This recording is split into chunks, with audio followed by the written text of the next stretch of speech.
7 days. 7 days to fill in the swimming hole my grandfather dug by hand in 1967. The one my kids learned to swim in. My father fished every summer until he couldn't anymore. Dorothea Vance showed up at my gate the same morning the letter arrived. HOA board president, clipboard pressed blazer. The smile of someone who has never once been told no. 7 days, Mr. Radford. After that, $250 a day in a court date. You don't have jurisdiction over my land. We'll let a judge decide that. Yeah.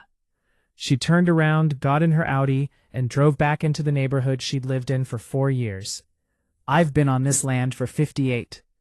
What she didn't know, standing there with her clipboard and her confidence, was that she'd just handed me everything I needed to bury her.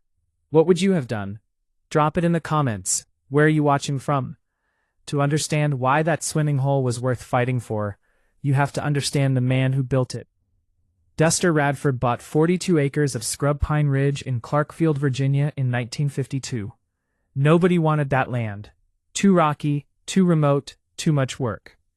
Duster bought it anyway because it was his, and that meant something to him in a way that's hard to explain to people who've never had to scratch for anything.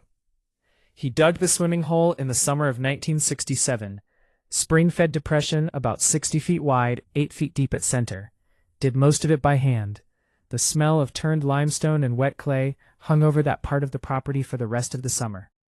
By fall, the spring had filled it clean and cold, and Duster set a flat limestone slab at the edge for a bench, heavy enough that 3 men couldn't move it without a lever. It's still there today. 3 generations of Radfords learned to swim in that hole. My father caught his first bass out of it. My own kids spent every July of their childhood waist-deep in water, so clear you could count the pebbles on the bottom. That's what Dorothea wanted me to bury under 6 feet of field dirt. Now, 12 years ago, a developer named Carrington Properties bought up the surrounding ridge end and carved it into a subdivision, Whispering Bluff Estates. 89 homes, a clubhouse, a set of CC&Rs thick as a phone book, and an HOA that took itself extremely seriously from day one. My property was grandfathered. I was there before the HOA existed. The county deed records made that clear. I wasn't a member. I wasn't subject to their rules. I was just a neighbor. That distinction, apparently, drove Dorothea Vance absolutely crazy. She'd been HOA board president for 3 consecutive terms. Former real estate paralegal drove a pearl white Audi Q7 and wore her reading glasses on a lanyard, even indoors. The universal symbol of a person who needs you to know they are very busy and very important. The first time she knocked on my door, she handed me a business card with the HOA logo on it and explained, smiling, that my swimming hole was an eyesore and a liability to neighborhood property values. I thanked her and closed the door. That was 4 years ago. Since then, the letters had come in steady rotation. My gravel driveway, my barn, my vegetable garden visible from the road. Each time I'd pull the deed, write a polite response citing my grandfathered status, and file it in a manila folder I labeled with what I consider appropriate understatement. HOA nonsense. But 3 months before the morning she showed up at my gate, something changed. The HOA quietly amended its CC&Rs to include a new provision. All water features, natural or constructed, visible from community roadways, had to meet state-certified safety standards, or be decommissioned within 30 days of written notice. They mailed the amendment to all residents. I was not a resident. I didn't get a copy. I found out about it the way most people find out bad things are happening to them, from a neighbor at a gas station 3 weeks after the fact. My neighbor Webb Trumbull, a retired county surveyor who'd lived on the adjacent parcel for 31 years, flagged me down on my way home. He'd heard about the amendment from someone at the hardware store. I drove home with the windows down, gravel crunching under my tires on the long driveway, the October air carrying that first cold edge that means winter's not far. I walked down to the swimming hole that evening and stood at the edge. The water was still, the cedar smell was thick. Duster's limestone bench was right where he'd left it. I wasn't going to let her touch any of it. The certified letter arrived on a Tuesday morning. I was in the workshop sanding a walnut jewelry box when I heard the mail truck come up the road. Didn't think much of it. Walked out expecting a seed catalog and the electric bill. The yellow USPS certified envelope was sandwiched between them like it was trying to hide. HOA letterhead, Dorothea's signature at the bottom, underneath her name in italics, for the community's protection and betterment. The letter cited their new CCNR amendment, referenced a Virginia Department of Health provision about impoundments, and gave me exactly 7 calendar days to fill, grade, and revate the swimming hole, or face $250 daily fines and a civil suit. I set it on my workbench next to the half-finished walnut box and stared at it for a long time. The kind of stare you reserve for things you can't quite believe are real. The smell of sawdust and linseed oil hung in the air. A normal Tuesday morning doing its best to stay normal. I called my daughter, then my brother, then Webb Trumbull, who listened to the whole thing in silence, and then said flat and certain as a survey stake, "She can't do that, Olin. Your land isn't in the HOA." 5 words, first match strike. That same afternoon, I drove to the county clerk's office, pulled the original deed, pulled the HOA's articles of incorporation, pulled the recorded plat map for Whispering Bluff Estates.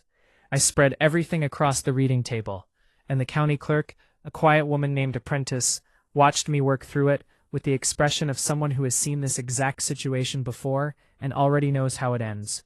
The plat map told the story clearly. My grandfathered parcel was delineated in black and white. The HOA's jurisdiction boundary ended at my property line, under the Virginia Property Owners Association Act, Section 55(1) to 1800.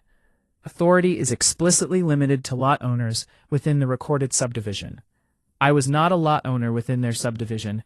I was a neighbor they had decided to treat like a problem. Any attorney would have told them this in about 4 minutes. I went home and wrote a response letter myself. No attorney yet, just me, the deed recording number, the plat map reference, the statute citation, and 20 years of patience that had officially run out. I sent it certified mail, photographed the tracking number, filed the receipt. Takeaway: when an HOA sends you a notice, pull your deed and the recorded plat map from your county clerk's office before you do anything else. Jurisdiction questions are answered by documents, not by whoever has the nicer letterhead. 2 days later, Dorothea called me directly. First time she'd ever done that. Her voice was the temperature of a professional smile. Warm on the surface, nothing underneath. She told me the HOA's legal team had reviewed my response and stood by the notice. She said the swimming hole constituted a public safety hazard and they had a community obligation to address it. I asked her to put that in writing. She said she would. Then she hung up. She shouldn't have agreed to that. The written follow-up arrived 3 days later. Same letterhead, same language, slightly more formal, and now on record that the HOA was knowingly asserting authority over a non-member parcel, after being formally notified it had no such authority. That distinction matters a lot, but I'll get to why. That evening I walked down to the swimming pool at dusk. The water was dark green-black, completely still, except for the ring of bass made near the far bank. One quiet circle spreading out and gone. The cedar smell was rich and heavy, the way it gets when the air cools after a warm October day. I sat on Duster's limestone bench, put my hand flat on the surface, rough, warm, gritty with lichen, still exactly where he'd set it. I thought about what Duster would have done with a certified letter from a woman who'd lived in the county for 4 years, telling him to destroy something he built with his own hands. I already knew the answer. Duster Radford did not fill things in. Neither would I. But I needed help, the kind with a law degree and a working knowledge of HOA governance documents. Because what I didn't know yet, sitting on that bench in the October dusk, was that Dorothea's letter hadn't just started a fight. It had started a paper trail. And that paper trail was about to become the most expensive thing she'd ever put her signature on. Dorothea didn't wait. While I was pulling deed records and writing certified letters, she was already moving to her next play. And I'll give her this. She was not a woman who did things halfway. If she decided to come at you, she came with both hands. She filed a formal complaint with the Shenandoah County Environmental Health Division. The complaint claimed my swimming hole was an unregulated impoundment, posing a vector-borne illness risk. Mosquitoes, standing water, public health emergency, the whole production. She attached photographs taken from the county road with what must have been a decent zoom lens, a printed excerpt from Virginia's swimming pool regulations, and a letter on HOA letterhead describing the situation as a neighborhood health crisis requiring immediate government intervention. It was, I have to admit, A smart move. She couldn't force me to fill the hole herself, so she was going to get the county to do it for her. A county environmental health inspector named Merritt Doss showed up at my gate the following Friday morning. Thin man, methodical, white pickup with the county seal on the door. He had a clipboard. They always have a clipboard, a water testing kit, and the expression of someone who has driven out to enough of these situations to know that the truth is usually somewhere in the middle, and usually less dramatic than the complaint. I met him at the gate and offered him coffee. He declined. We walked the path down to the swimming hole together, through the wild blackberry growing in thick at the edges, the morning air carrying that particular mix of turned earth, and something faintly diesel, drifting over from a neighbor's tractor, running somewhere beyond the ridge. Merritt was quiet the whole walk down, set his kid on Duster's limestone bench. I didn't say anything about that, and got to work. He tested the water, measured the depth, checked the spring inflow, took notes in the careful, unhurried way of a man who has been doing this long enough to not be impressed by urgency. Then he told me what he found. Spring-fed water, it turns out, runs exceptionally clean when it hasn't been interfered with. The test results were well within acceptable ranges for any category of water use. More importantly, he explained that under Virginia Code Section 32.1-248, the state swimming pool and bathing facility regulations apply to facilities open to the public or operated for compensation. A private spring-fed pond on a grandfathered residential parcel used exclusively by the property owner and family doesn't qualify. Not even close. Dorotha's complaint was not actionable. Merritt left me a copy of the inspection results, shook my hand, and drove away. The whole thing took less than an hour. I stood there in the morning, quiet after his truck disappeared up the road, listening to the spring running over the limestone lip into the hole, and thought about how much time and county resources had just been spent on a complaint filed by someone who had never once bothered to check whether the law she was citing actually applied. Takeaway. State health codes for swimming pools apply to public or commercial facilities. A private pond on your own land is an entirely different legal category, and a quick read of the actual statute makes that clear. I filed the inspection results in my manila folder. The folder at this point was getting thick. 2 days later, Dorotha's attorney entered the picture. A man named Fawcett, operating out of a strip mall in the next county, primarily handling property disputes for developers. He sent me a letter referencing Virginia's uniform statewide building code, suggesting the swimming hole might require a building permit as a water impoundment structure, and that failure to obtain one could constitute a code violation subject to county enforcement. The citation was, to put it charitably, creative. The argument required ignoring several key definitions in the very code section he was citing. But it was written on attorney letterhead with confident language, and I understood exactly what it was designed to do. Make me feel like the legal ground was shifting under my feet. Make me doubt. Make me wonder if maybe I should just fill the hole and be done with it. I photographed the letter, added it to the folder, which I had now relabeled in red marker. They're getting desperate, and I called a real lawyer. Her name was Britta Sohn, property rights attorney, Winchester, Virginia, specialized in easement and HOA disputes. She had the kind of direct, fast-talking energy that makes you feel like the conversation is already 3 steps ahead of wherever you thought it was going.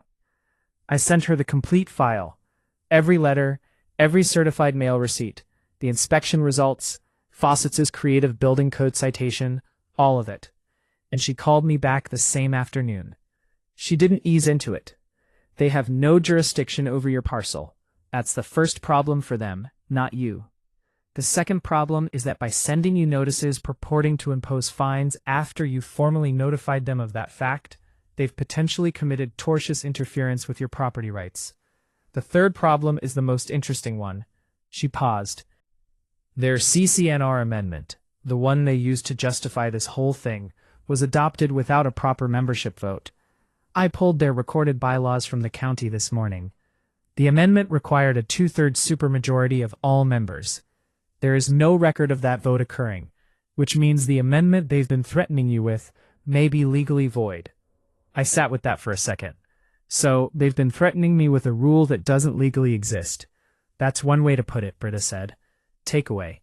HOAC and R amendments that skip the voting threshold required by the HOA's own governing documents can be void on their face, and those governing documents are public records anyone can pull from the county. Britta filed a formal cease and desist letter the following week, 7 pages, 11 statute citations. It addressed all 3 issues: no jurisdiction, tortious interference, void amendment, and included a litigation hold notice, demanding all HOA board communications related to my property be preserved for potential legal proceedings. It was sent certified mail to Duratha, to Fawcett, and to the HOA's registered agent simultaneously. I would have paid good money to see Duratha's face when she opened it. Instead, I got Creasa Park's text. Creasa was a retired school teacher who'd lived in Whispering Bluff for 8 years and had never once voted for Duratha for anything. She attended every HOA board meeting and had a gift for summarizing them in text messages of remarkable precision. She texted me the morning after Britta's letter landed. Emergency board meeting last night. Duratha's face was a color I don't have a name for. They're going to court. The board had voted to seek a county court injunction, citing public nuisance statutes, to force me to fill the pond. Fawcett was retained for the expanded engagement, and in a move that told me everything I needed to know about how Duratha ran that board, the HOA's monthly assessment was quietly increased by $11 to cover the legal costs. No vote, no member notification, just a line change on the next invoice. Several residents noticed. Several residents were unhappy. I learned about the injunction filing on a Thursday afternoon while I was restaining my front porch. Half-empty can of cedar stain between my boots. The sharp medicinal smell of turpentine on my hands. Afternoon light cutting long across the yard. I put the brush down, wiped my hands on a rag, and called Britta. She told me not to panic. I told her I wasn't panicking. She said she knew.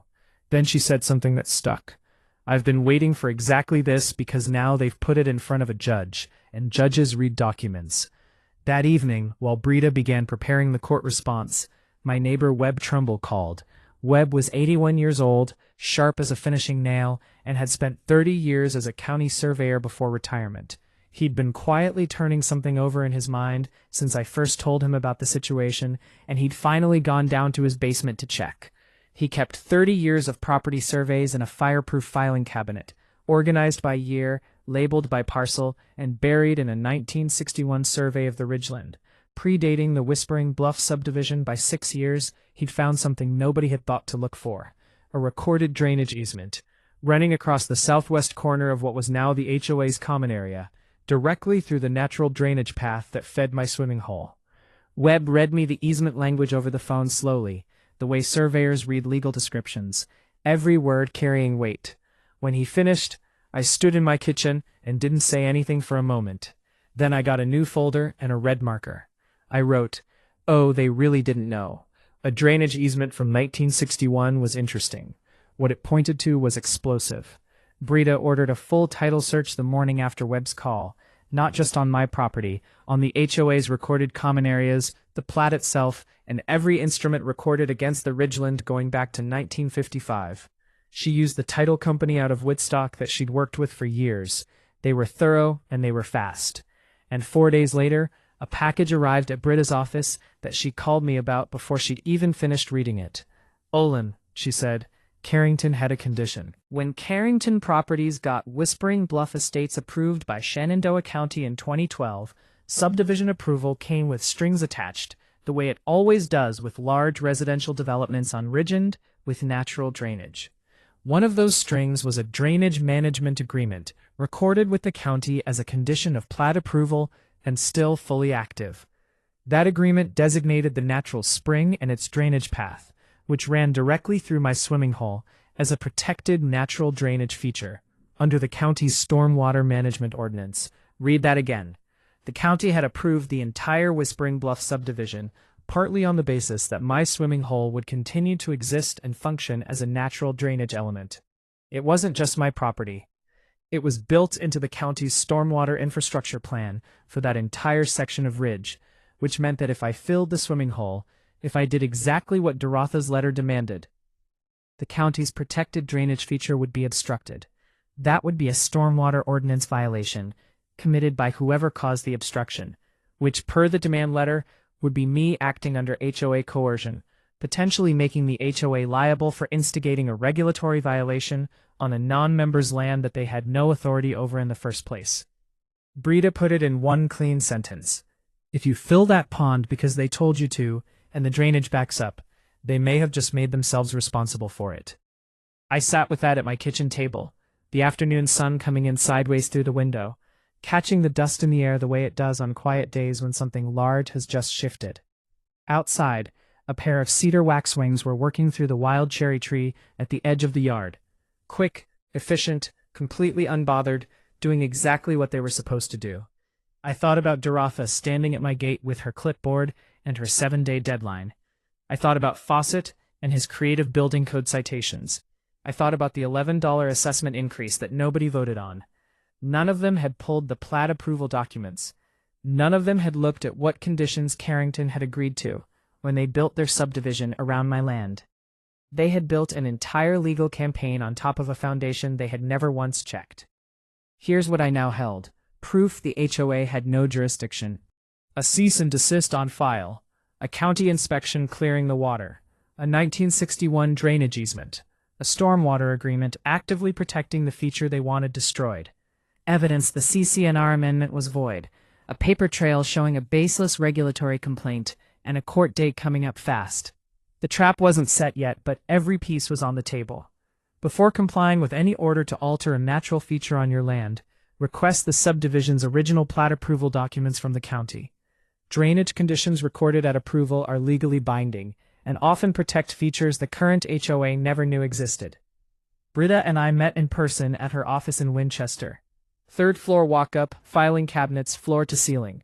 A window overlooking a parking garage that she had clearly stopped seeing years ago. She had the entire Radford files spread across a conference table, legal pads, highlighted statutes, a timeline she'd drawn by hand on a yellow sheet that already had coffee rings on it. She looked up when I walked in and said, "We're running 3 tracks at once. You good with that?" I told her I'd spent 30 years managing 3 systems on a diesel pipeline at the same time. She nodded like that was exactly the right answer. Track 1 was legal. Brita filed Olin's formal response to the injunction petition and attached to it a counterclaim against the HOA on 3 grounds. Tortious interference with property rights, filing a knowingly baseless regulatory complaint with the county, and attempting to enforce a void CC&R amendment against a non-member.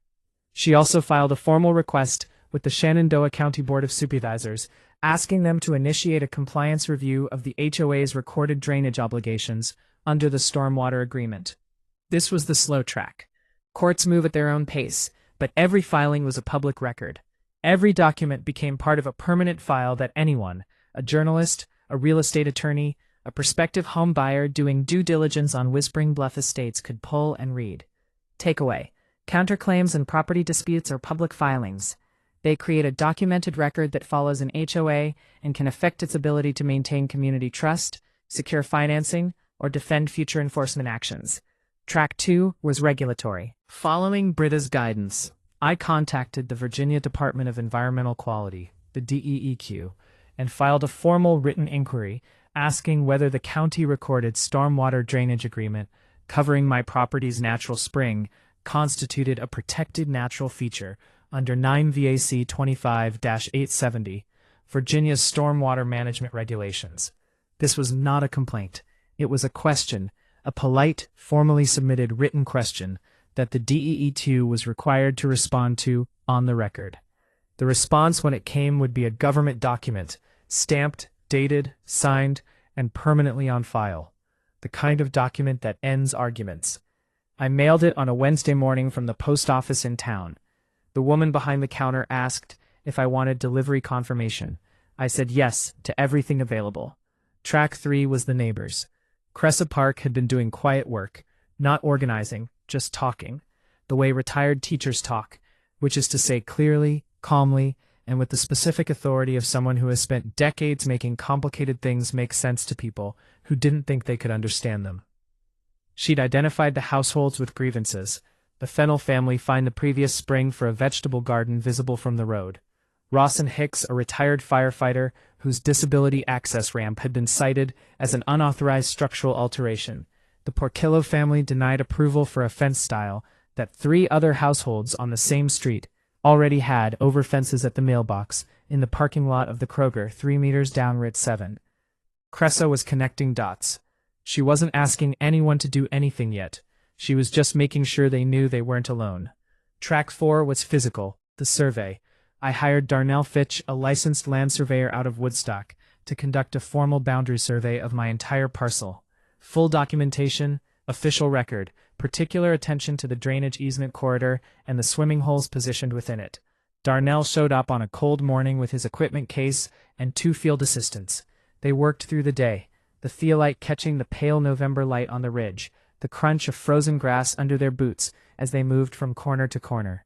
By afternoon, bright orange survey stakes with reflective tape stood at every boundary point, including 3 along the line closest to the HOA's common area: legal, visible, permanent. They made it unmistakably clear to anyone who walked that land or drove that road exactly where my property ended and exactly where the HOA's authority stopped, which was, to be precise, 12 feet short of my gate.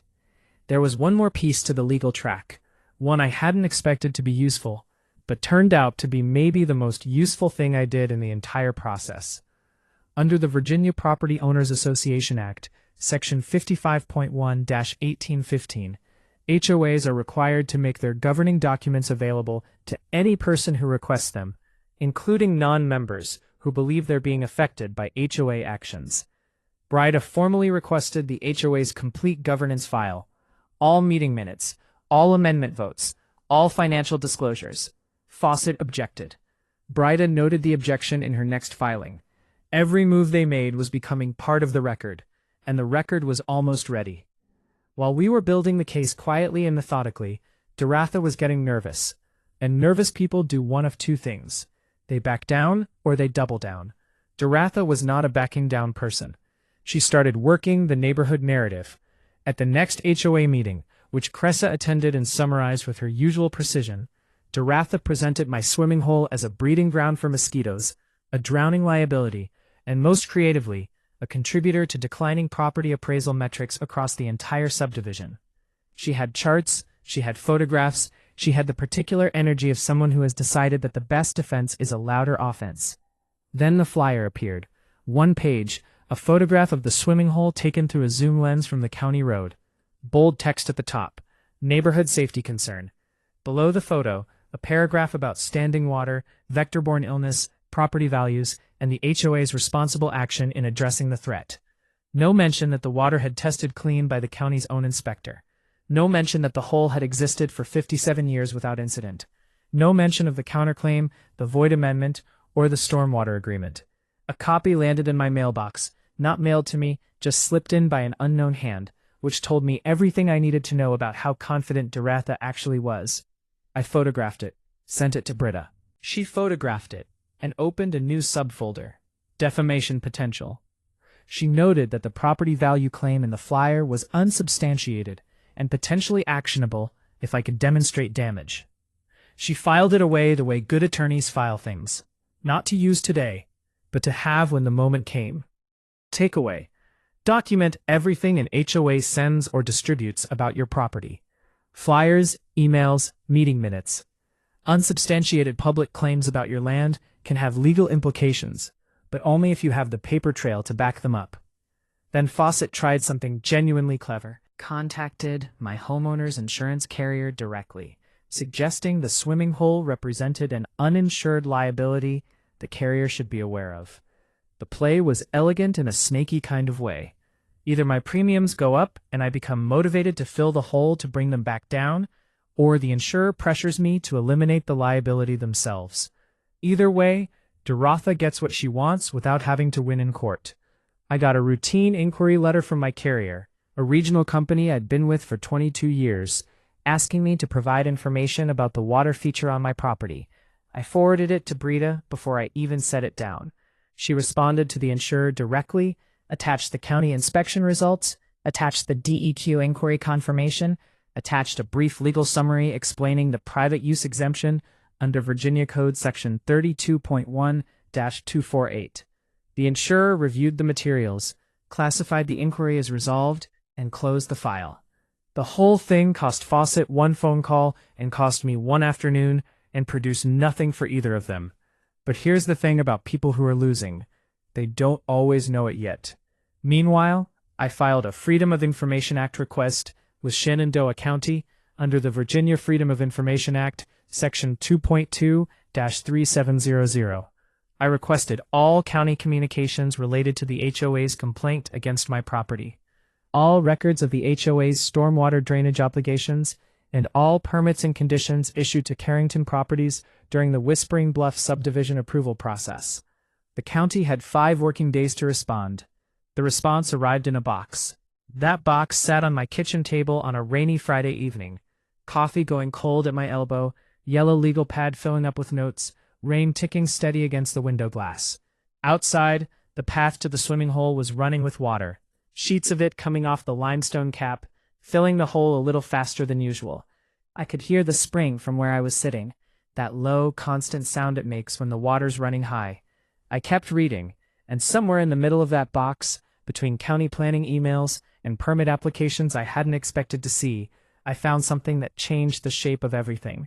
An email chain, 2011, between a Carrington Properties executive and the county planning department. In one message, the Carrington executive specifically referenced Duster Radford's property by name and noted that the swimming hole spring drainage had been incorporated into the subdivision stormwater plan as a natural detention feature.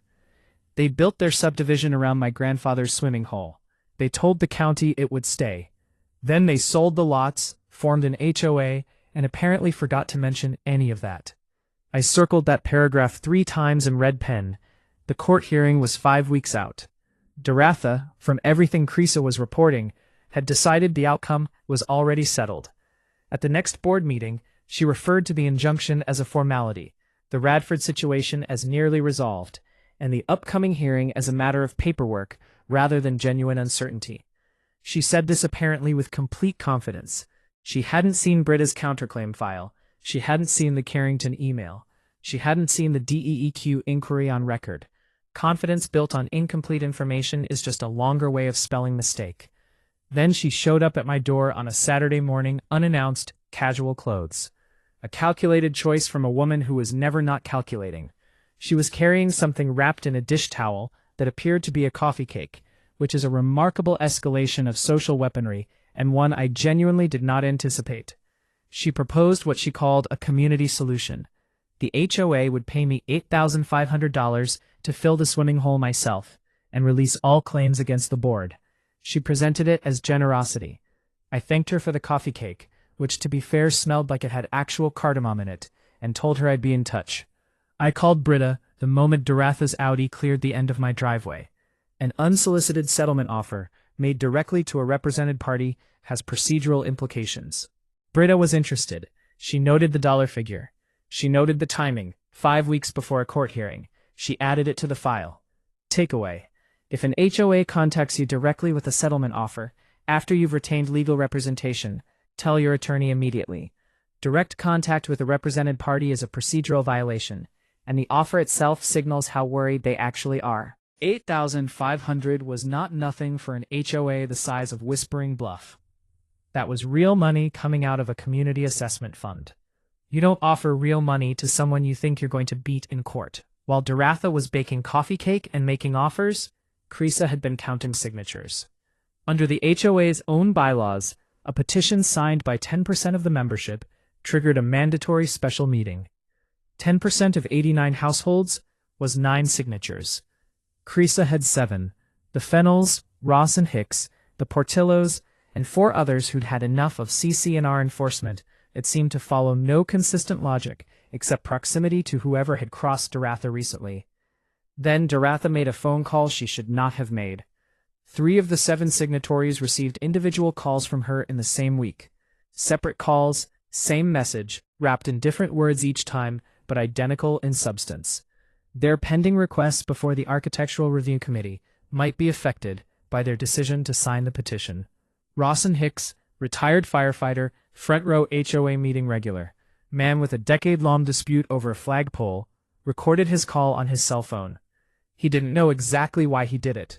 He said later it just felt like the kind of thing that should be documented. He was right. He sent the recording to Creasa. Creasa sent it to me. I sent it to Britta. Britta listened to it once, said nothing for a moment, and then said, "Keep that file backed up in 3 places." The recording didn't stop two more people from signing the petition. It accelerated them. Word got around the way word gets around in a subdivision of 89 households, where people see each other at the mailbox every morning. By the end of the week, the petition had 9 signatures. Then a 10th arrived from a resident named Oleander Tibbs, 67 years old, retired firefighter like Rawson, and nursing a flagpole grievance of his own that had apparently been fermenting since 2014. The petition was delivered to the HOA's registered agent on a Thursday. The board was required to schedule a special meeting within 30 days. The DEEQ letter arrived the following Tuesday. Certified mail, official Virginia Department of Environmental Quality letterhead. It confirmed that the spring-fed drainage feature on my property, given its incorporation into Shenandoah County's recorded stormwater management plan, constituted a regulated natural drainage feature under 9 VAC 25-870. Any alteration, including filling, would require a DEQ permit. The permit process included a mandatory drainage impact analysis. Typical timeline, 4 to 8 months. Duratha's 7-day deadline had required me to do something that would have taken 8 months to legally authorize. I read that letter standing in my driveway in the thin October light, the kind that comes off the ridge in the morning and makes everything look like it's been lacquered. I read it twice. Then I folded it carefully, put it in my shirt pocket, and walked down to the swimming hole. The heron was there, standing on Duster's bench, still as limestone, looking at the water. I stood there with it for a while. Everything was ready. The Whispering Bluff HOA special meeting was called for a Tuesday evening in November. The clubhouse parking lot filled up in a way it had never filled up for a routine monthly meeting. 41 of the subdivision's 89 households sent at least one member. People were standing along the back wall. Cressa was in the 3rd row with a folder on her lap. Oleander Tibbs was in the 2nd. Ross and Hicks sat in the front row, 1 seat from the aisle, phone in his breast pocket, audio app already running. I was in the parking lot. Britta had advised me not to go inside. Not because I couldn't, but because what needed to happen tonight needed to happen without me in the room. What I'd done was give Cressa everything. The DEQ letter, the Carrington email from the FOIA box, the drainage easement recording, the evidence of the void CC&R amendment, and a printed copy of Rawson's phone call transcript. Cressa had read every page twice. Duratha called the meeting to order at 7:05.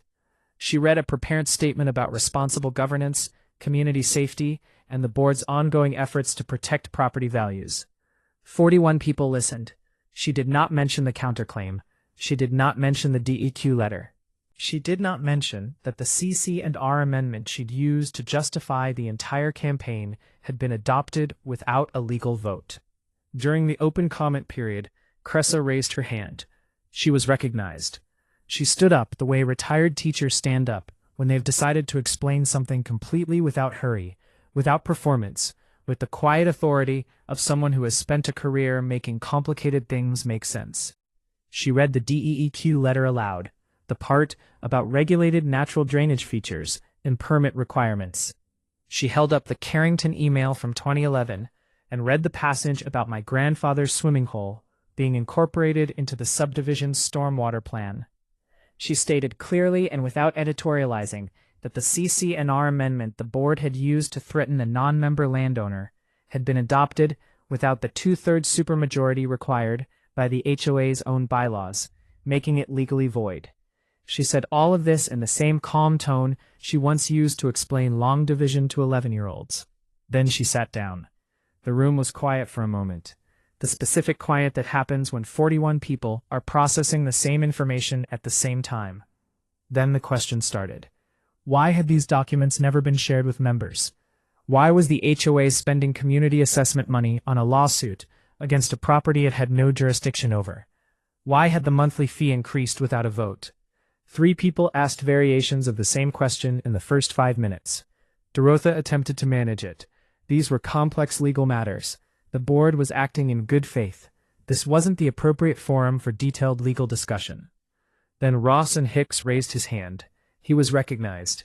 He stood up, held out his phone, and said he had a recording he thought the members should hear. 15 seconds. Duratha's voice, recognizable and clear, telling Rawson that his pending ARC application might be affected by his decision to sign the petition. The room went silent in a different way this time. Not processing quiet. Something has just happened quiet. Dorotha said the recording was out of context, that Rawson had misunderstood, that the meeting was getting off track. From the second row, one of the board members, Aldrich Spears, the HOA treasurer, asked quietly to see the financial statements for the legal fees incurred to date. Dorotha told him it wasn't the appropriate forum, he said gently, but with the specific firmness of a man who has been a treasurer long enough to know what accountability looks like. I think it is. 2 days later, Shenandoah County Circuit Court. Judge Pewitt was a spare man in his late 60s who had been on the bench for 31 years and had the settled, unhurried manner of someone who has seen every variety of property dispute and stopped being surprised by any of them. Bryda presented in 22 minutes. No jurisdiction, void amendment, active DEQ protection, Carrington Stormwater Incorporation, tortious interference counterclaim, documents for every point, statute citations in the margins. Fawcett argued for 40 minutes. He cited 4 statutes. None of them applied cleanly to the facts of the case. Judge Pewitt denied the injunction petition from the bench. He noted for the record that the HOA's enforcement action against a non-member parcel was, and I want you to hear this the way I heard it, without colorable legal foundation. That is judge language. What it means in plain English is this should never have been filed. Bryda and I walked out of the courthouse into thin November light. She doesn't usually show visible satisfaction. That afternoon, she made an exception. After the gavel came down, things move the way things move when the fight has gone out of the room. 3 months after the hearing, the HOA board, now operating under interim president Aldrich Spears, following Dorotha's quiet resignation from all board positions, reached a settlement on the counterclaim. The terms weren't disclosed publicly. What I can tell you is that my legal fees were covered in full. The void CC&R amendment was formally rescinded by a proper membership vote, unanimous. As it turned out, the $11 monthly assessment increase that had been levied without a vote was reversed and credited back to residents. Fawcett's relationship with the HOA ended. He did not send a farewell card. On the regulatory side, the Virginia DEQ formalized its determination that my spring-fed swimming hole was a protected natural drainage feature under state stormwater regulations. That determination was recorded with Shenandoah County. What it means, practically, is that any future attempt to require the filling of that hole by anyone for any reason would require a full DEQ permit process and drainage impact analysis.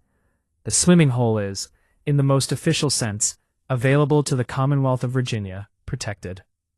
Dorotha listed her home in Whispering Bluff Estates 4 months after the settlement. It sold in 6 weeks. She didn't attend the closing in person. Oleander Tibbs, at the first regular board meeting held under the new leadership, raised the flagpole issue he'd been carrying since 2014. It was approved in 4 minutes. He told me later it was the most satisfying 4 minutes of his retirement. Here's what I did with the settlement money beyond covering legal fees. I approached Shenandoah County's Parks Department with a proposal, a formal conservation easement on the swimming pool and its surrounding 2 acres, permanently protecting it as a natural area. The county accepted. The easement was recorded. What that means is that, regardless of what happens to the rest of my property, regardless of who owns this land after I'm gone, that swimming hole stays exactly as Duster Radford left it. Spring-fed, limestone-benched, cedar-scented. Nobody fills it. Nobody grades it. Nobody sends a certified letter about it. Webb Trumbull, who found the drainage easement that changed everything, said he didn't want any recognition. He's 81 and in good health, and has better things to do than attend ceremonies. But with contributions from several Whispering Bluff residents who felt they owed something to how this ended, including Cresa, the Fennels, the Portillos, and Ross and Hicks, we established a small scholarship fund at the county high school, named for Duster Radford, for students pursuing degrees in environmental science, land use law, or civil engineering.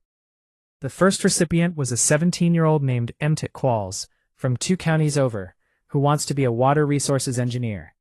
I shook his hand at the ceremony in the spring. His grip was strong. His hand was still soft the way young hands are. I thought about Duster's hands, which were neither of those things, and which built something that is now formally and legally going to outlast all of us. It's May now.